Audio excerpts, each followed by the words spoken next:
Ladies and gentlemen, welcome to the second episode of Wayward Guns Rewatch, covering the first episode of the series Supernatural. And I'm excited for this. Like, we've been talking about this for a few weeks now, haven't we, Kate? Yep. By the way, yes, me too. At least until we get to about season 3, then I'm kind of wary. Yeah. But anyways, as the fans will continue watching this series, y'all are going to eventually get the grand tour of my entire damn house, because the pre-pilot I was on my couch, and tonight to cover the pilot episode, you're actually viewing the back of my wall behind my bed. Whoa. Simply because I was doing my research and realized, oh crap, it's getting close to that time. I'm not going to pick up and move, so screw it. Here we are. Now, I gotta say, I had forgotten how good the first episode was. And this is going to be we got a lot to go over here. Yeah, I know. Yeah. And the different things that they do. It was just the first episode, though. But, well, we're not going to jump too far ahead for spoilers. No. I see we already have one person watching live. Say what's up in the comments. We'll definitely get at you if you're watching it on YouTube. I don't know if Facebook's working or not correctly yet. Mm-hmm. I did get a notification that Facebook comments were not working as of when I first signed on to StreamYard tonight. So, I saw something like that too. Well, either way, this first episode, I know this produced by McG. It was directed by the guy who's pretty much a legend when it comes to pilot episodes. Give me 1 second here, because I forgot to bring it up. Oh, no, you're good. Season. I guess I don't really look into all that. Well, we got to give credit where it's due here, so. It was written by Eric Kripke. Yeah. And directed by the legend, like the pilot king, David Nutter. David Nutter. Anyways, brief recap of this episode. Starts with a flashback to probably about 20 years before the events of the series. 22. With the starts off looking like it's going to be a wholesome family show. You know, big brother and mommy tucking little brother into the crib, going off to bed themselves, making jokes about playing football. Well, dad comes in. Yeah. Dad, played by one of my favorites for TV, Geoffrey Dean Morgan. Dear God, I would love that one day to get him on the show. That'd be awesome. That would be super awesome. Like between him or Jim Beaver, who plays a character we won't be meeting until a few episodes down the line. But either way, and then it goes to hell in a handbasket. Clock strikes midnight. You see some disturbance on the baby monitor. Mommy goes to check on him. Next thing you know, screaming, dad runs in to find baby in the crib and mother pretty much nailed to the ceiling, bleeding, and burst into flames. Yep. Last shot you see in the flashback, Geoffrey Dean Morgan's character, John Winchester, is running outside with Sam and Dean. And then we jump to the background of the demon of the week. No, we mean they jump right into like him at school. Okay. Yeah, he's at school right after all that. Oh, either way, you get an introduction to Sam's girlfriend. What's her name? Jessica, played by the gorgeous Adrian Palicki. Late night, again, disturbance in Sam and Jessica's apartment. Ends up, once the intruder tackles Sam to the ground, you find out it's his brother Dean. Sam and Dean being played by Jared Padalecki and Jensen Ackles, respectively.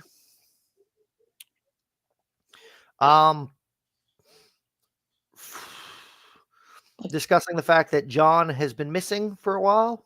Yep. Dean convinces Sam to join him to go hunt, or to go search for their father, who was missing on a hunting trip.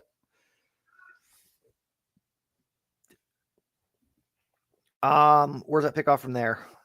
I feel like I'm talking too much, so go. You take over from here. I'll just let you do you. Yeah. Okay. Well, yeah. So yeah, he comes to ask for help, pretty much. And it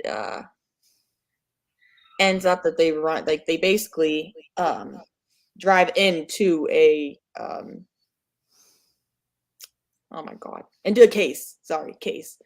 Yeah, they see a case that he was their dad was working on, so they go where he last was with this case. And I'm trying to think. So they go. So after Dean and Sam leave the apartment is when they do the flashback to the victim, right? Well, not the flashback, but they but it cuts they go, yeah. They go. It cuts to this college-age frat boy driving down a dark country road, talking to his girlfriend on the phone. Yes, talking to his girlfriend, I guess, on the phone. Almost runs over this, what he thinks is a woman in the middle of the road. Yeah, he sees a woman not in the middle of the road. She's on the side, like a really pretty woman. So he's like, oh, I gotta go. So, and then stops and sees that she needs a ride and that. And, again, beautiful woman, he's like, sure, yeah, get in the car, blah, blah, blah. And, it just basically goes from there where she's like, will you take me home?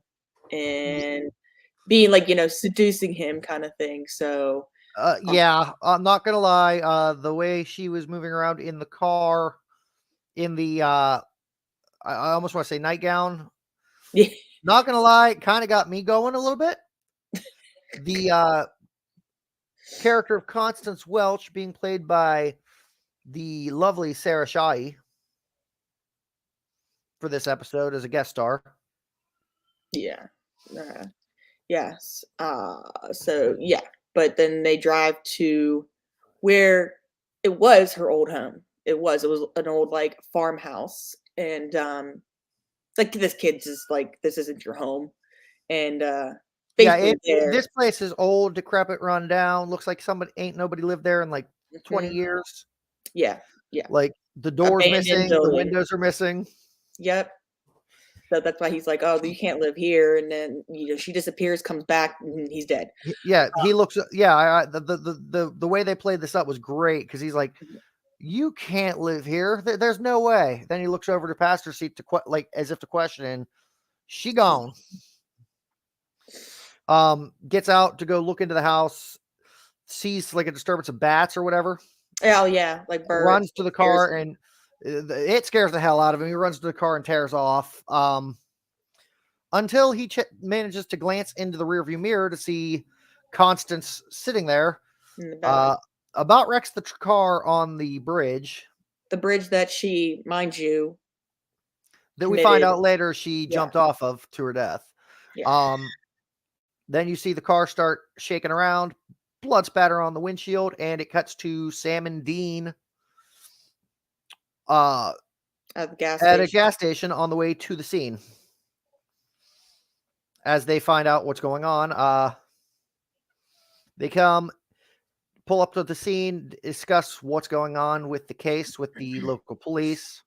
You find out that Dean and John have been paying for most of their expenses as demon hunters via credit card fraud. Gotta love it. So even the good guys aren't really good guys here. Makes you really want to go and do that now. That free money. Anyways, they're discussing the case with the local authorities. Great line used as after they get the info and are walking away, as the Jensen Ackles character Dean looks at two FBI agents walking on scene and says, well, that's like the crack. Have a good agent. Oh no. Good day, Agent Mulder, Agent Scully. Oh yeah. Shout out to the X-Files. Which, by the way, if you pay attention to the names that they give left and right on their scenes over the course of the show, there are a lot of pop culture and music references we got to keep track of. Got to keep track of over the course of the show. I believe there was one in the earlier in the episode where Dean references himself as Jethro Tull. Yes, I want to say yes. But it keeps going. Then the boys get to John's motel room, which he's definitely been spazzing out. He's got notes written directly on the wallpaper. The place is a wreck. Yeah, he's got salt around the door with cat's eye shells, which like protection detail. I believe the one thing that he has written on the wall that leads them to start doing the research into what the demon could be and how to fix it would be, I believe he has the words "woman in white" written on the wall somewhere. Oh yeah, no, yeah, he has it figured out. That's why they're like, well, all these guys, like, it doesn't make any sense. And then Sam turns around and he's like, Dad figured it out, and it's all right there with all the information and everything like that. So that's where they go from there. Yeah, because they know what a woman in white is and whatnot. So now it's breaking it down to her spirit and, you know, figuring out like how or what's going on, why she's still here as a woman in white, like as a oh my god, as a cursed spirit, you know, basically goes back to, which is the story that, you know, a woman, their husband, loved one, lover, whatever, is not is I'm trying to think of the word. Let's save unfaithful. the analysis of what the woman in white is in lore until after we finish the episode summary, because like we got a lot to cover on that. Oh, okay. Because the way they do it in the show, I'm gonna give a spoiler here for later in the episode. They mix a few legends together here because it's not strictly a woman in white. But they go to the library next to do some research, and let me tell you, that really dates the library research scene really dates the show, because goddamn, those computers are ancient. Yeah, I know, right? Like I'm 30. Like I'm 33, and I think when the show came out, the computers were outdated because they're like the old school, early freaking Macintosh computers from the library in the mid 90s. Yeah, yep. That's what I was gonna say. Like the old computers in the libraries. Which, like right before they got the MacBooks or whatever the fuck they were. Like I don't even think they made laptop shit at that point. No, with the computers that they were showing. All I remember, the like next generation for computers, at least I thought, was the ones where like the see-through like Mac computers or whatever. I was like, these are so cool.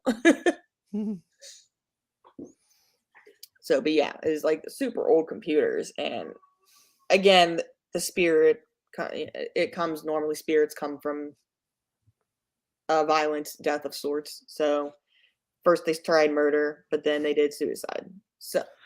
And once they got that, they figured out it was the Centennial Bridge. They found the name of the departed, Constance Welch, which leads them to go look up next of kin and find her husband. They go, I believe it's listed in the newspaper article that she had found her, she had stepped away from her children in the bathtub for like a minute to go take care of something and came back to find that they had both drowned. Yeah. And in her grief over the children drowning, she went to the Centennial Bridge and jumped to her demise. Yeah.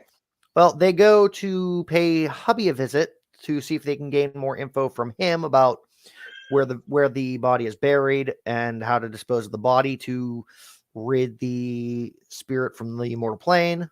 Mind you, this is just Sam doing this. Dean, when they were still at the hotel, cops came and figured out that they were fake federal marshals. So Dean got taken into custody, and this is where that's the scene where he says his name's Jethro Tull. Yeah, there you go, yeah. But yeah, so they found they went into the hotel room. Obviously, they found all that information, all the stuff for from their dad, for all this information that he found and all that stuff, and his like diary or whatever. I don't want to say diary, but is left. And that's a big thing that like kind of opens it up where they're like, dad never goes anywhere without this. So that's a big key. Like, okay, something else is going on. So yeah, but you find out there while Sam is investigating the husband, he's in the precinct, and they pull out his journal, and there's coordinates in there underneath Dean's name. So right there, he was like, okay, he's not here anymore. He left.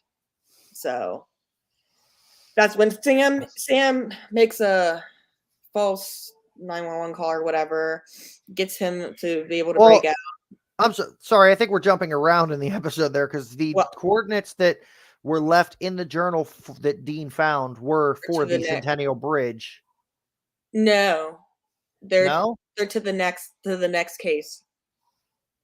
Oh. Yeah, because Sam looks him up at the end, right before he gets dropped off back at college. He was looking them up, and it's I can't remember the next one. I know what the next one is, but yeah, I know what the next one is, but we're not going to talk about it in this episode because I think it's Blackwater Ridge. Yeah, but we'll touch on that. Well, that's next episode. Yeah, but it was like the area, the coordinates that went to what area it was. Anyways, the interview with Sam and Mr. Welch. Sam kind of puts two and two together that there had been marital issues, that apparently Mr. Welch had been sleeping around on Constance, which makes the connection of the men that have fallen victim over the years to this demon, all being men who had been unfaithful, which draws a little bit of an issue with the next scene when Sam and Dean find this, go to the house and encounter Constance's spirit, because she tries to attack Sam, who everything he's played up in this episode and even in the encounter is that he's still mourning and completely. No, he's not mourning because it hasn't happened yet. But he's madly in love with Jessica. He's not going to fall for He's faithful. He's a faithful man. Seductress. Yet Constance still tries to attack him, which because I mean she's pissed that they're like digging around, spirits. That's what they do. But yeah. Anyways, I know that they encounter her. I can't remember how exactly do they dispose of the. They try to attack. Dean comes running into the scene and starts shooting at the ghost, which is like nothing, but it distracted her enough that Sam was able to. Her spirit was in the car attached, however you want to put it, so that he said, "I'm taking you home," and takes the car into the house. She is then brought into the house that she couldn't go back into. And that's where everything gets basically resolved, because she sees her children. And the spirits of whom are in the house. Yes. And that's why she couldn't go home. Her children, who she ended up drowning, were there. She killed through neglect, yes. Yes. Yeah, they were there at the house still, and that's why she couldn't go home. That's why she was along, roadways, getting other men, attacking, because her spirit was cursed. But now that she was there, the curse was basically broken because she was back with her children, which it just kind of like flushed everything out. And mind you, that's what I was gonna say. That's like the coolest, like breakdown or like like killing spirit. You don't see that anymore ever down the line. I was like, it's like the most badass like way that her spirit gets destroyed. You don't see it. Yeah, you just drive your car into the living room. Yeah. Well, no, I mean, like, remember the end? How she just like she's all like fire, like blue fire and stuff like that, and it's all like creepy. I was like, you don't like that's it. That was it. That was the only spirit that died that way ever in the whole freaking seasons. Like any other ghosts, it's just like nah, you know, fire or whatever. No, not like this one. Now, I thought it was so cool. I was like, they don't do cool things like this with spirits anymore. now the way she kind of burst a fire and just freaking burned away kind of reminded me of like old school Buffy when like you would see when she would stake a vamp and it would freaking like turn to whatever. Yeah, like it was like it was like a glob with like a spirit on fire. It was just really cool, and then gone. And I was like, they don't ever do this again. No. That and to anyone watching that's noticing what I'm drinking, no, I am not a juggalo. It's just really cheap at Sam's Club. It was drinking great. Ew. Yeah, whatever. But a couple like trivia things that that I picked up on over the course of this episode that I just thought were great or wrong.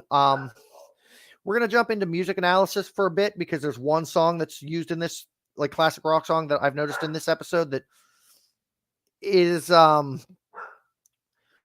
not sure how it worked out, but the episode where Sam and Dean, or the part of the episode where Sam and Dean are hitting the road, and Sam is ragging on Dean his music choice cassette tape collection. Mm-hmm. Not only because of the taste in music, but because it's cassette tapes cassette tapes. Who carries cassette in like 2005? It's cassette tapes in like 2005. But he picks up the Metallica self-titled cassette and is ragging on Dean about it. And Dean says, "You know what? Best part about being the driver, I pick the music." He says it's the saying. Driver picks music. Shotgun shuts his cake hole. Yes, and then shotgun shuts his cake hole. Puts the Metallica cassette in, and then you hear the cassette load, and you're like, okay, we're about to hear like Master of Puppets or something. But what song plays in the background? I was gonna try to figure it out, and I didn't. Well, you were probably watching it on Netflix, which has altered music, because I guess the first season or two, they did not think far enough ahead for streaming. Well, let me like you tell me what it is when. But the song that starts playing when they put the Metallica cassette into the player is AC/DC's "Back in Black." Okay, yeah, there was a totally different song that I didn't know. Yeah, they used basic stock. They put a lot of stock music into the net. Why would they take that out? If you're watching this on the show on streaming along with us, I'm watching it on DVD. I bought the complete series on DVD box set, which has the restored original music.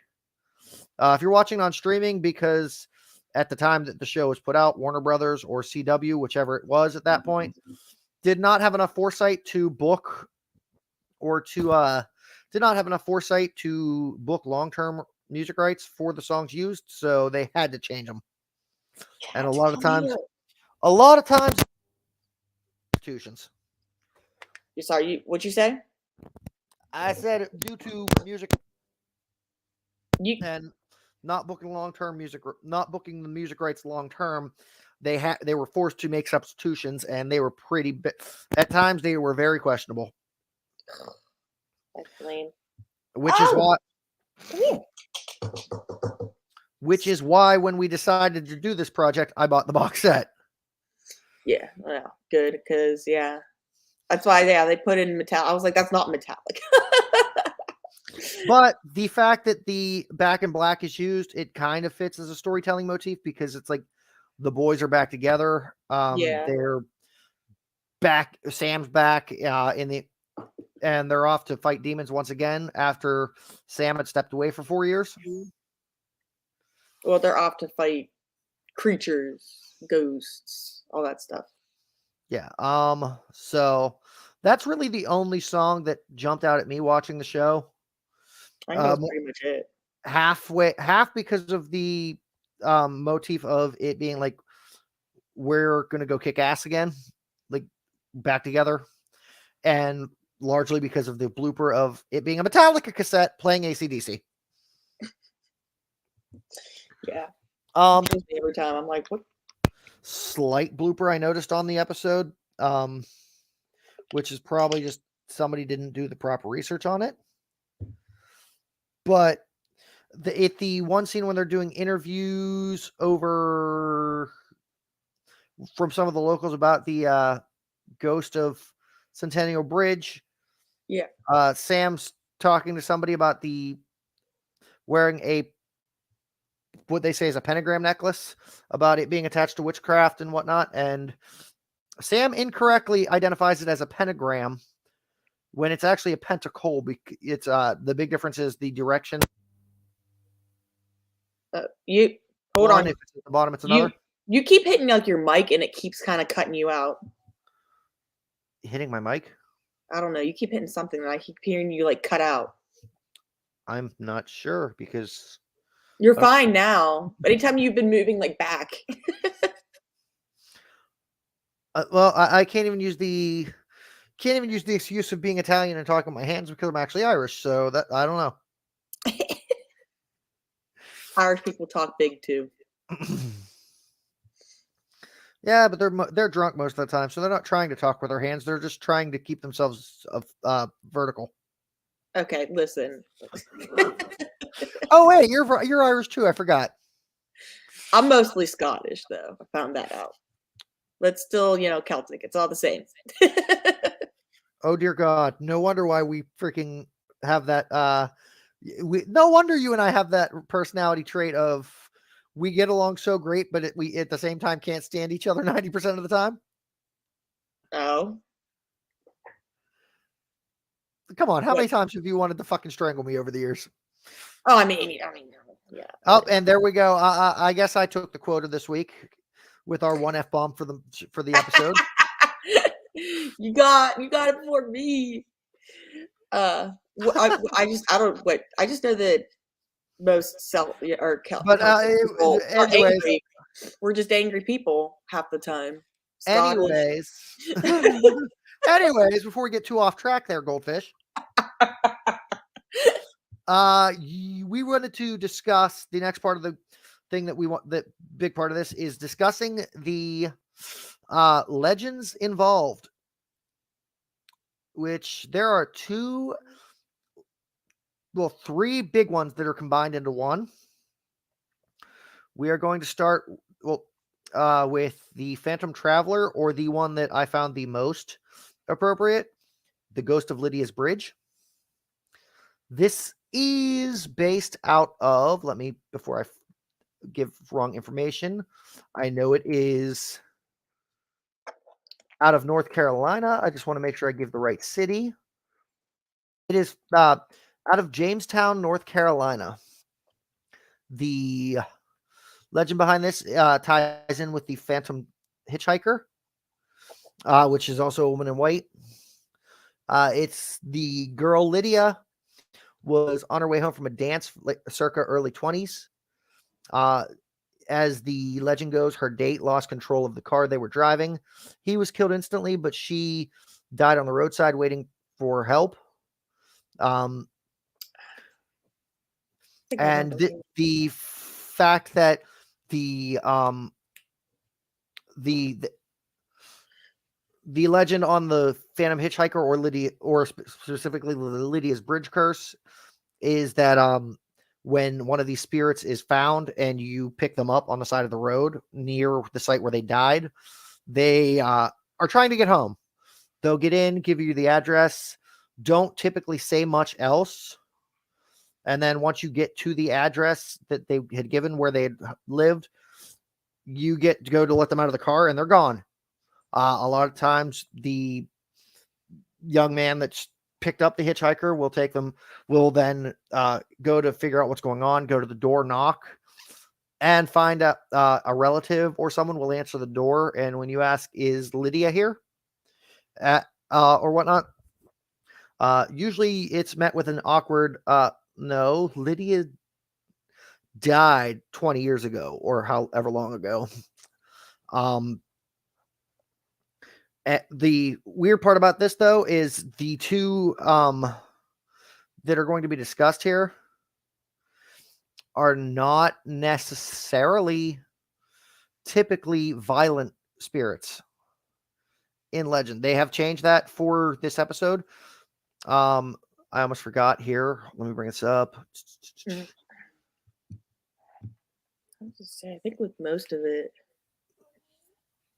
But the reason I tied into the Ghost of Lydia's Bridge is because in the episode, Constance was being found on the bridge that she jumped from. And just like Lydia's spirit and the spirit of the Phantom Hitchhiker had asked to be taken home.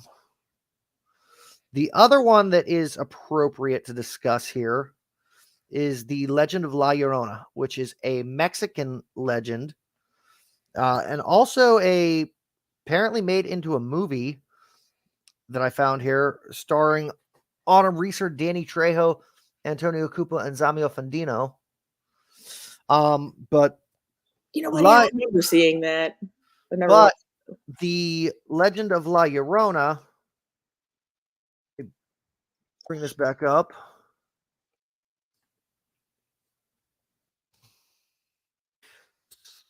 Give me a second.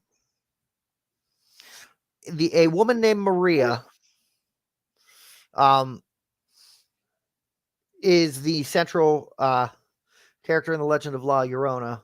And this is the one where she had fallen in love, and in attempts to win the affection of the man that she had fallen for, ended up drowning her children in the bathtub.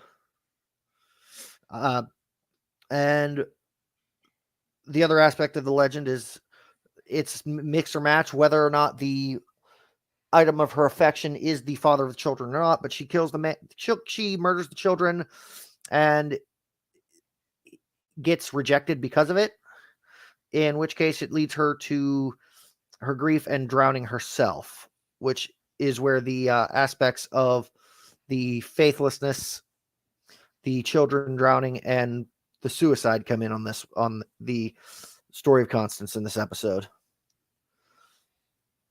They kind of blended the two legends together for this, and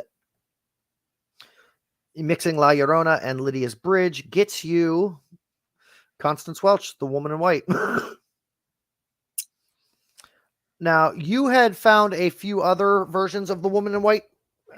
Oh my God, the list, it goes on and on. That's what I'm like looking at. I'm gonna go all the way to the top of the first one.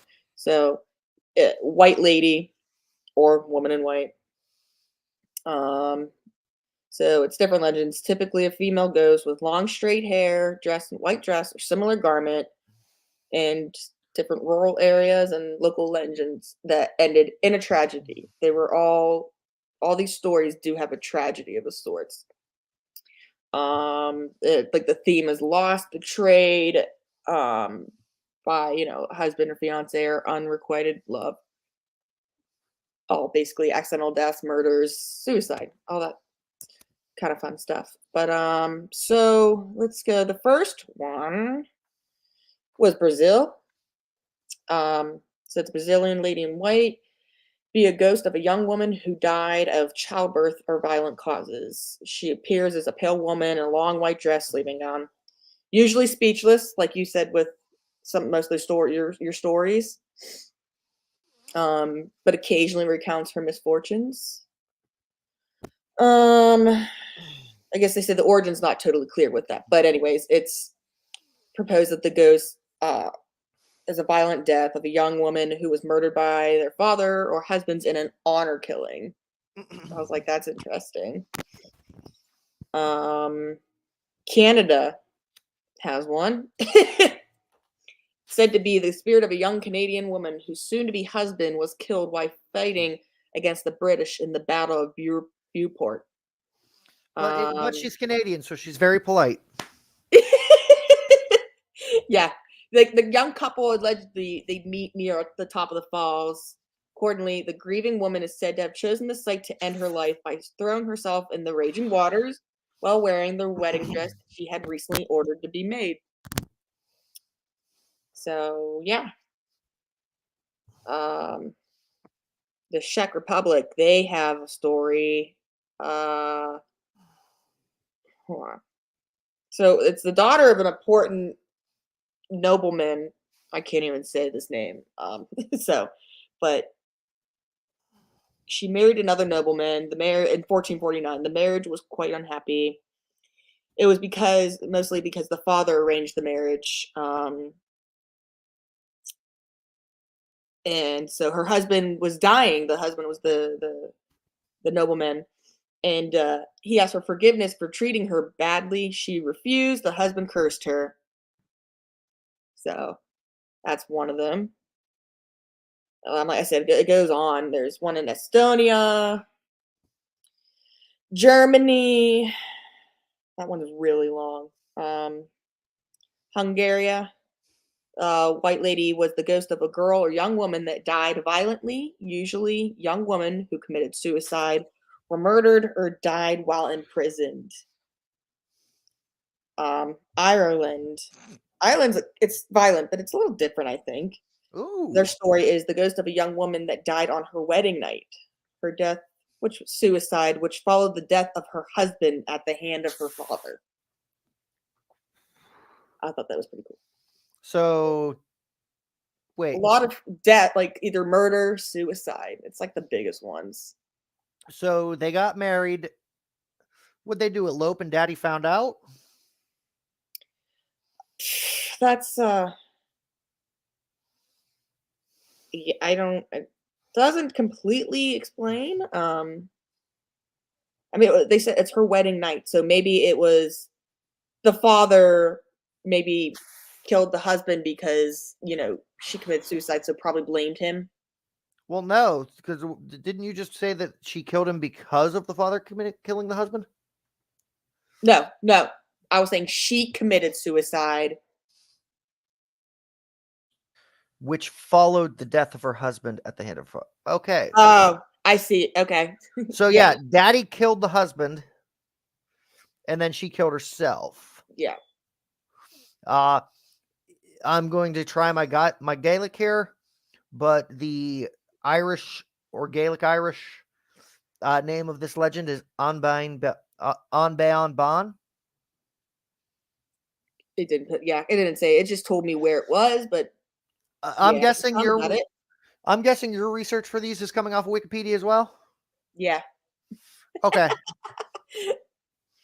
Yeah. I mean, they have one in Japan, but I feel like Japan has like the lore is like not similar, but they don't really give it. They don't give an explanation really of like a story, a story in Japan for a white woman. They just says depicts a woman with long black hair and a white dress, typically a white kimono. One in Malta, Netherlands. I'm gonna go down a little bit here. There's one in Russia is pretty interesting. About a young lady who did not want to marry. She kept running away from her husband, who treated her disrespectfully and locked her in a black yurt instead of a traditional white one. She then hung herself in a barn after singing and dancing at someone else's wedding for 8 days and 8 nights, feeling unwanted and unloved. After her death, she became a Zion. She joined other spirit maidens who haunt fiancés on their wedding day, bewitching them with their beauty and dragging them to the netherworld. Interesting. Yeah, that one. I was like, Mother Russia, man. They go hard. I mean, yeah. I was like, hey, okay, well, that sounds like they might have the most, other than La Llorona herself, Russia sounds like they got the most jacked up version yet. Right? I'm like, I'm 15% Russia. Let's do this. Wait, you're 15% Russian? Not 50, 15. Sorry. That's what I said, 15? Yeah.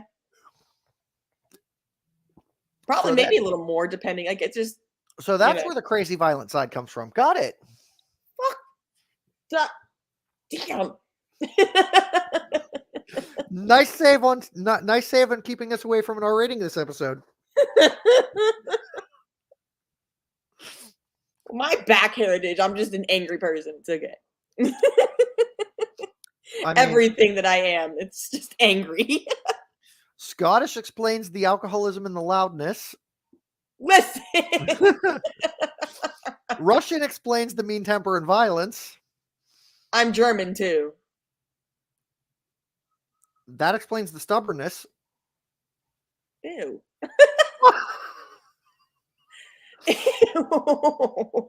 You want to keep going?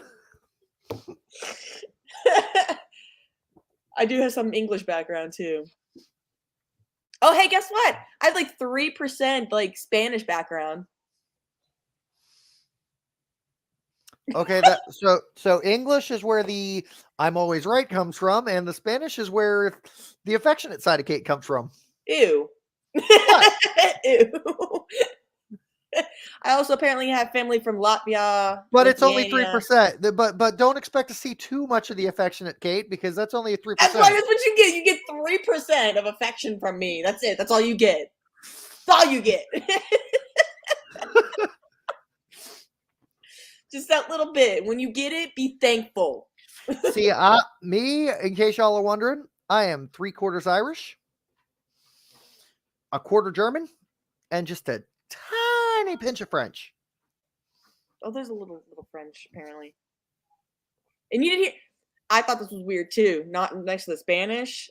Like there's family that I got in Latvia, Lithuania area.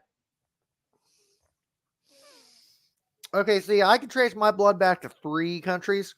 Kate, on the other hand, since we are filming around the Pittsburgh area, let's just say is a Heinz 57. I mean, I used Ancestry, so they just break down with everything. I was like, that's good to know. Cool. That's pretty cool. Anyways. So yeah, Russia was the most interesting. So yeah, I mean, it goes in there. Switzerland, wife, 9.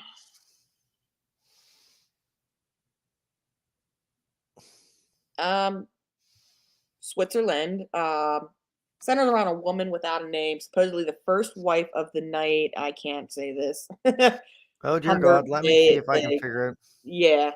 Malta, Netherlands, Philippines, Russia, Serbia, Switzerland. Here we go. Humbert de Chalut, but de yeah. Choulet. Yeah, that. So yeah. What about good old Humbert? But yeah, he reportedly I can't speak tonight. Repudiated her. That's all, folks. Yeah, but she did not give birth to a son.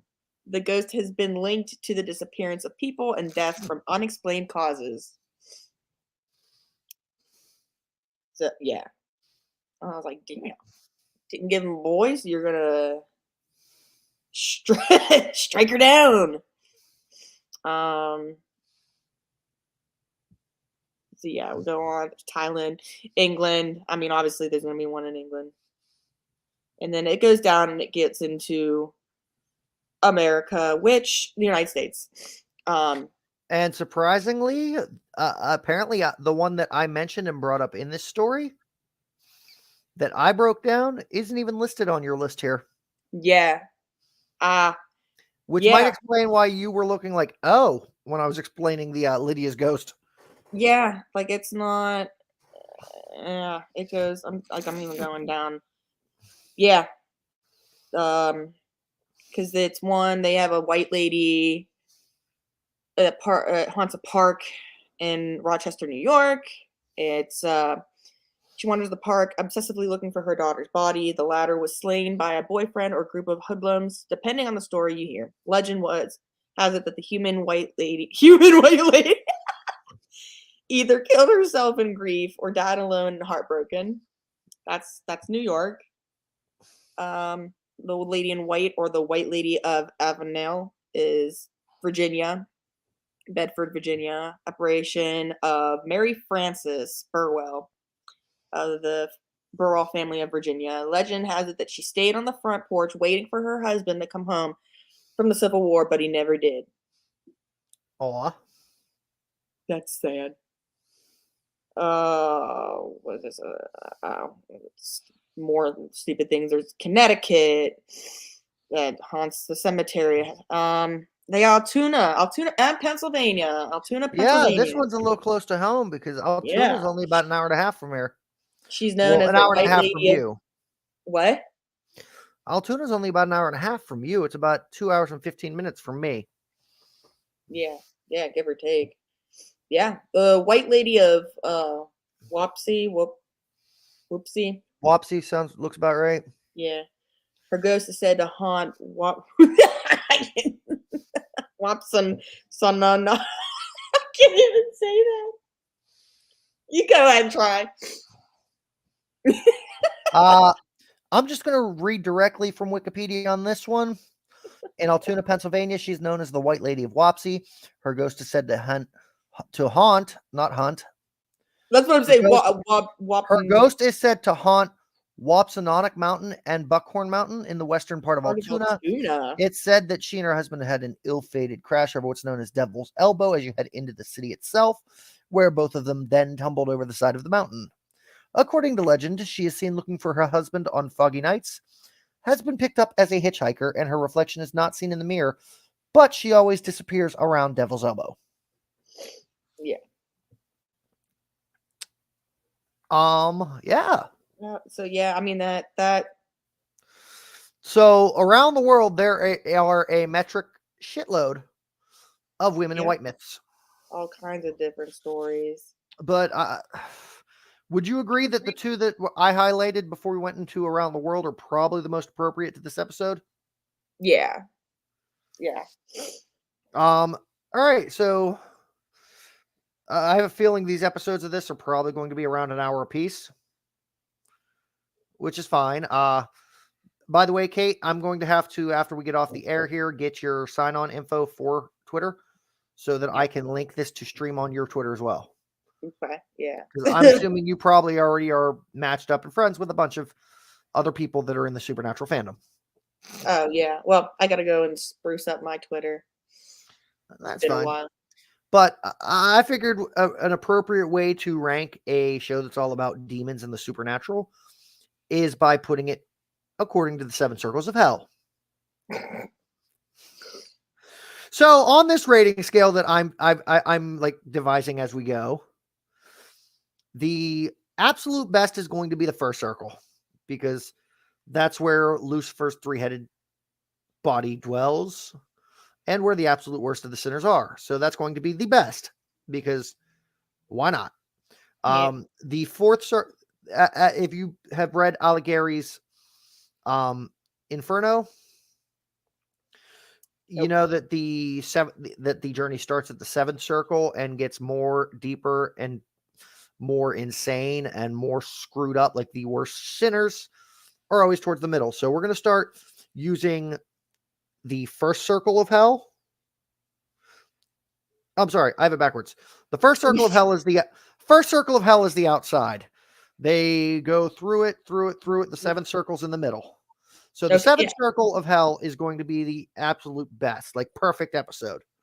We're going to rank it. 4th circle of hell is right in the middle. So that's going to be neutral territory. And the first circle, where all the weak mofos are, is what we're going to rank as absolute garbage episode. Okay. I mean, this being the first episode, the pilot, and what sets the stage for this show, I kind of feel like we, by default, have to rank it closer towards the top. So I'm going to say midway between the second circle and the first circle.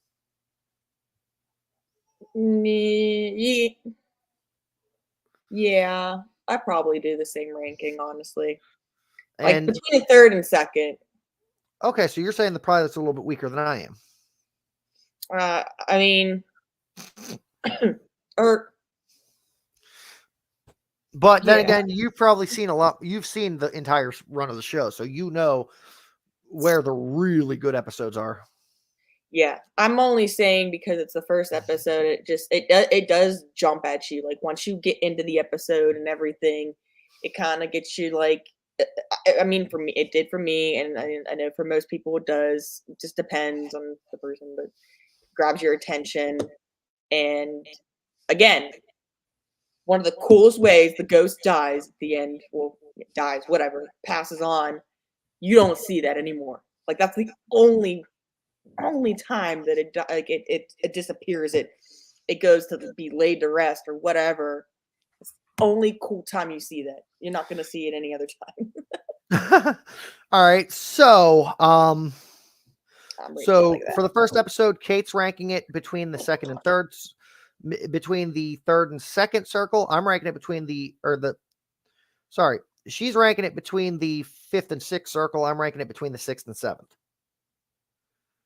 So both high marks on the pilot. Do you have a particular favorite scene? When the ghost dies. Okay, Kate's going with when the ghost dies.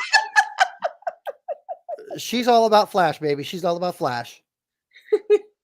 My favorite scene in this episode, I guess, is more from a storytelling and world building perspective with the familiar relationship between Sam and Dean.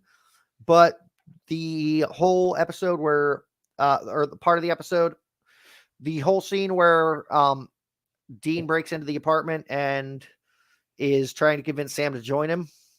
Like, it's showing that's not only is Dean the protective older brother, like making fun, like telling Sam you've gotten sloppy and the wrestling match, and then also showing that Dean is also at the same time as he's the protective older brother, he's also the douchey older brother because he freaking is hitting on Sam's girlfriend right in front of him. Yeah. Like, oh, I love the Smurfs. Yeah, I'm gonna go put something on. Oh, I wouldn't dream of it. Seriously. Oh, I wouldn't dream of it. No. You are really out of my brother's league. But you like his eyes, the way like how he is acting. Oh yeah. Like it's just perfect. I watched it right before just for a second round to watch it. And I'm watching with Phoenix and Aquila. I was like, wow, I forgot how douchey he is. That and the fact that I would hope you just rewatched it within the past week because that's kind of the whole point. Well, I mean, I watched it like 2 days ago, and then we just I watched it right before we got on here, just so I could I know it basically, but I was like, I want to make sure I don't miss anything that maybe you would bring up, and I've been like, the fuck. Now, a few things that I fun trivia. Was that a cat? The cat's on the ceiling. Now, the cat's on the ceiling. A few cats on the ceiling. A few little trivia things that jumped out at me over the course of this. That I found out because I was also spamming the IMDb page. Apparently, the pilot was the only episode of this entire show that was filmed in Los Angeles. After the pilot was filmed and cut, they ended up jumping and moving the production and recording up to Vancouver. Mm-hmm. Go figure. That's seems to be Warner Brothers and CW's favorite spot for their studios because almost every show I can think of has been filmed up there. Yeah, like all of the Arrowverse shows, including Supergirl after the second season, when they linked it to the Arrowverse, it moved from CBS to CW. It got moved from LA to Vancouver. Now, I will say, like, watching when I originally watched this years ago, the thing that jumped out at me was I actually recognized Jensen Ackles before he started on Supernatural, because he had originally been one of the final 2 contenders for a major role, a leading role in another CW, another very smash hit CW series, but the final 2 up for consideration for the role of Clark Kent on Smallville were Jensen Ackles and Tom Welling. Jensen ultimately lost out to Tom on it, but Jensen also was brought in season 3 of Smallville to play the character of Jason Teague. Oh, that's still pretty cool. He would have been good. Yeah, he would have been good. And I will say, the way he played Jason Teague with the douchey cockiness translated very well for Sam or for Dean, because I don't think they had to change much at all. Yeah, I mean that is pretty much. I mean, the other thing that I seen him in was the remake of My Bloody Valentine. Never seen it. Give it a watch. I'm telling you, it really threw me off, and I was like, whoa. And apparently, it's hilarious as it is that he was the second runner-up for the role of Clark, because when they brought him in, it was actually, he was originally auditioning and trying for the role of Sam. Oh, I think I did hear that somewhere. Yeah. I do remember hearing that. Like when they brought Jensen and Jared back for like the final casting, it was just the 2 of them, and they're like, all right, so I guess you're my competition, because I'm here for the role of Sam, you're here for the role of Sam, and there's, well, nobody else here. But according to what I've read and what I heard, I also watched the commentary for this episode. Going into this, the directors and producers had pretty much brought them both in, already having it planned that Jared was going to be Sam and Dean was going to be played by Jensen, and pretty much convinced Jensen to switch to the role of Dean by breaking it down as, this is spooky Star Wars. And wouldn't it, and looking at Jensen, pretty much said, wouldn't it be more fun to play the role of Han Solo than Luke Skywalker? At which point Jensen's like, yeah, screw it, let's do it. That's awesome.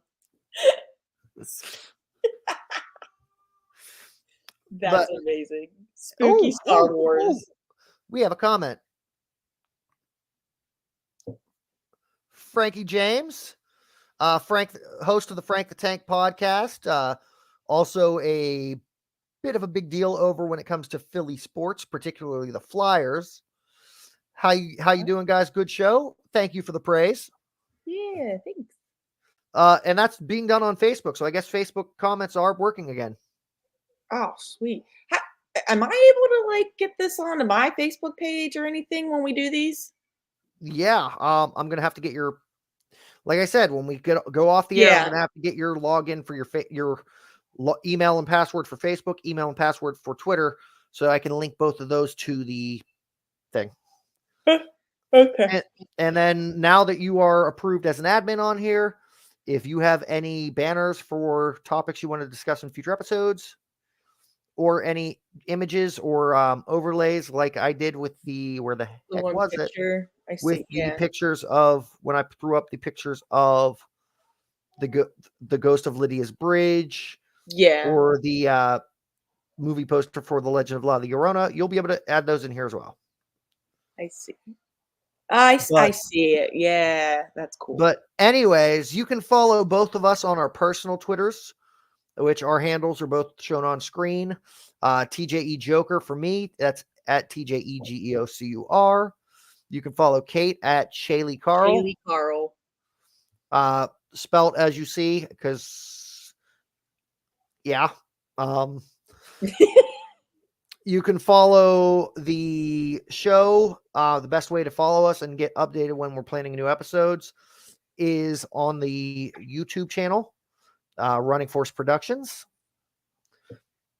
If you search for that, go on YouTube, type in Running Force Productions, and when you find that logo on the upper right corner, you know that's the right one. So please subscribe and follow.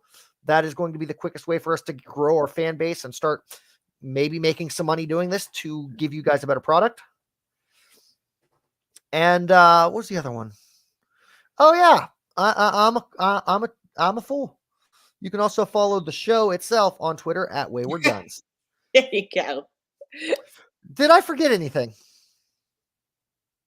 I don't think so.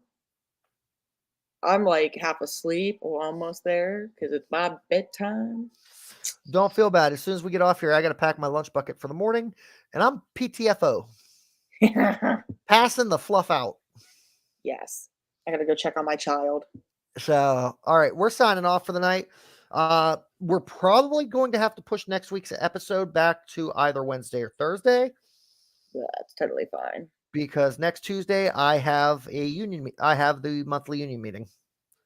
First Tuesday of the month. So yeah, any episodes that are supposed to fall on the first Tuesday of the month are probably getting pushed back a day or two. That's totally fine. However you want to do it. So, either way, signing off. Kate, stay on here because we have a few things to discuss with getting everything else fixed on here. Once again, thanks for watching the second episode covering the pilot here on Guns Rewatch.